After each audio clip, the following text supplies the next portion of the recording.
Hey everyone, welcome back to the channel. In today's video, I'm going to show you how to change your Gmail or Google account name by using your phone. This is really simple and easy. So for this, first of all, you have to go to your Gmail application. And after that, there you can see I have got my Gmail picture in the top right corner. You will also get this picture. So just click on that picture and then click on this manage your Google account. But if you don't get these options, you just have to tap on these three bars in the upper left corner and scroll down and then click on the settings option and you will get your Gmail accounts here. So just click on your Gmail account and after that click on this manage your Google account. Both ways are same. So after that just click on this personal info here and then there you can see the name option. Just click on the name option here and you have to wait a little bit and there you can see the pen icon. Just click on this pen icon and now it will give you two options, first name and last name. You can easily change. Now let's say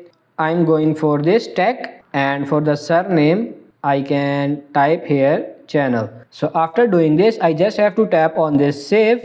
But there is one thing very important, you can change your Gmail account name 3 times within a 90 days. So you will have to remember this. And now as you can see my name has been changed. So that's pretty much it for this video. I hope this video was helpful. If it is, like it and subscribe to the channel. Thank you.